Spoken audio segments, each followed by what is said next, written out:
Okay, അറിയാലോ നമ്മളിപ്പോൾ ഇത് കസബിലാണ്, മൂസാണ്ടം കസബിലാണ്, ഒമാനിൽ. നമ്മുടെ വേൾഡ് ട്രിപ്പിന്റെ ഭാഗമായിട്ട് കഴിഞ്ഞ ദിവസം ദുബായിൽ നിന്നും നമ്മുടെ സ്വന്തം പറക്കും തെളിക എടുത്ത് ക്രോസ് ചെയ്ത് നമ്മളിപ്പം ഒമാനിലുള്ളത്, കസബിലുള്ളത്. സോ നമ്മളിപ്പോൾ പോകുന്നത് ഡോൾഫിൻ വാച്ചിന് വേണ്ടിയിട്ട്. കാരണം മൂസാണ്ടത്തിൽ ഇത് ആക്ച്വലി ടൂറിസ്റ്റ് ലൊക്കേഷനാണ്. ഒമാനിലെ വളരെ പ്രസിദ്ധമായ ഒരു ടൂറിസ്റ്റ് ലൊക്കേഷനാണ് മൂസാണ്ടം എന്ന് പറയുന്നത്. മൂസാണ്ടത്തിൽ നമുക്ക് ഒരുപാട് ആക്ടിവിറ്റീസ് ഉണ്ട്. അതിൽ പ്രധാനപ്പെട്ട ആക്ടിവിറ്റിയാണ് സീ ആക്ടിവിറ്റീസ്. അപ്പോൾ ഇന്ന് നമ്മൾ കാണാൻ പോകുന്നത് ഡോൾഫിൻ വാച്ചാണ് ചെയ്യാൻ പോകുന്നത്.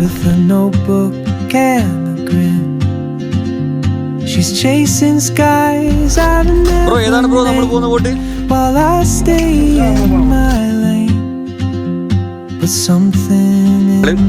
ടൂറിസ്റ്റുകളെ കൊണ്ടുപോകുന്ന ബോട്ടാണ്. ഇവിടെ മജിലിസും കാര്യങ്ങളൊക്കെ ഉണ്ട്. എനിക്ക് തോന്നുന്നു ഒരു 10-50 ആൾക്കാർക്ക് ഇവിടെ ഇരിക്കാൻ പറ്റുന്നുണ്ട് തോന്നുന്നത്. ഞാൻ കാണിച്ചുതരാം.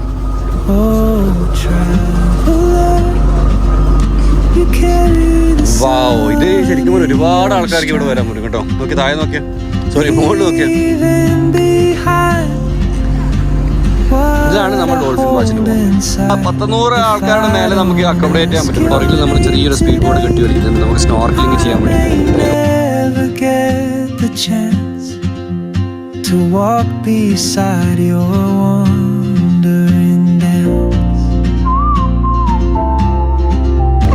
നല്ല കാറ്റാണ്, നല്ലതാണ്, നല്ല ഫീലാണ്. പോകുന്ന വ്യൂ നോക്കിയാ. അതുപോലെ തന്നെ ഇവരൊക്കെ വീട്ടിലുള്ള ആൾക്കാരാണ്. ഇവരൊക്കെ ടൂറിസം വീട്ടിലുള്ള ആൾക്കാരുണ്ട്. അപ്പോൾ ഇവർക്ക് അറിയാം കുറച്ചും കൂടി. നമ്മൾ പോകുന്ന വഴി ഏതാ ശരിക്കും? നമ്മളിപ്പോൾ പോകുന്ന ടെലഗ്രാഫ് ഐലൻഡിലേക്കാണ്. ടെലഗ്രാഫ് ഐലൻഡിലേക്ക്.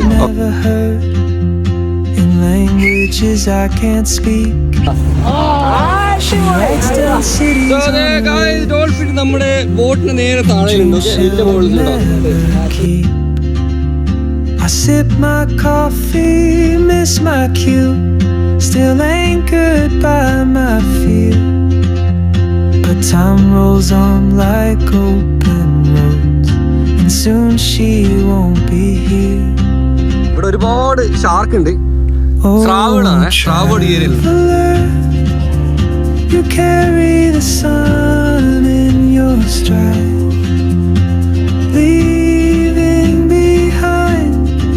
നേരെ പോകുന്നത് സ്നോർക്കലിംഗ് ചെയ്യാനാണ്. ഈ ഷാർക്കിന്റെ അടുത്തും നമുക്ക് സ്നോർക്കലിംഗ് നടക്കൂല, നമ്മുടെ ഉപ്പാട് എടുക്കും. അപ്പൊ നമുക്ക് നേരെ പോകാം.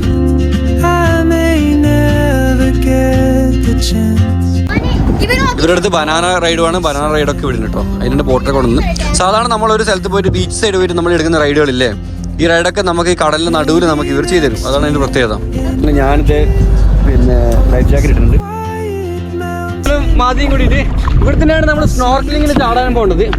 അപ്പോൾ കുഴപ്പമില്ല, വീണാൽ നമുക്ക് നമ്മൾ ലൈഫ് ബോട്ടൊക്കെ ലൈഫ് ജാക്കറ്റ് ഒക്കെ ഇട്ടിട്ടുണ്ട്, പേടിക്കാനൊന്നുമില്ല. ബോട്ട് നേരെ ബേക്കിലുണ്ട്.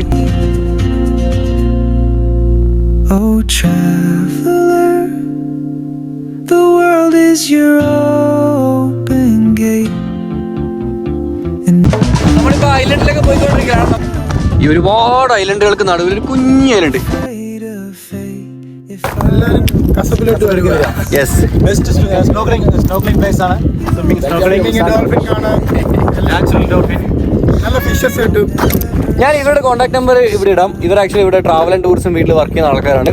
അപ്പോൾ മലയാളികളാണ്, നമ്മുടെ നാട്ടുകാരാണ്. നാളെ ദുബായിൽ നിന്നോ അല്ലെങ്കിൽ ദുബായ് അല്ല UAE നിന്നോ അല്ലെങ്കിൽ നാട്ടിൽ നിന്നോ ആരെങ്കിലും, മസ്കറ്റിൽ നിന്ന് ആയിക്കോട്ടെ, ഒമാനിൽ നിന്ന് ആയിക്കോട്ടെ, ആരെങ്കിലും ഈ ഒരു കസബിലോട്ട് പിന്നെ ടൂറിസ്റ്റ് പർപ്പസിന് വരുന്നുണ്ടെങ്കിൽ വരുന്നതിന് മുമ്പ് ഈ നമ്പറിൽ ഇവർ വിളിച്ച് അവരുമായിട്ട് അവരുടെ പാക്കേജിൻ്റെ അത് അന്വേഷിക്കുക, അല്ലെങ്കിൽ താമസം എങ്ങനെയാണെന്ന് അന്വേഷിക്കുക, ഒക്കെ അന്വേഷിക്കുക. തീർച്ചയായിട്ടും അവർ നിങ്ങൾക്ക് നല്ലൊരു സർവീസ് തരും എന്നാണ് എൻ്റെ ഒരു പ്രതീക്ഷ. കാരണം ഞങ്ങൾക്കൊക്കെ നല്ല സർവീസ് കിട്ടിയിട്ടുണ്ട്.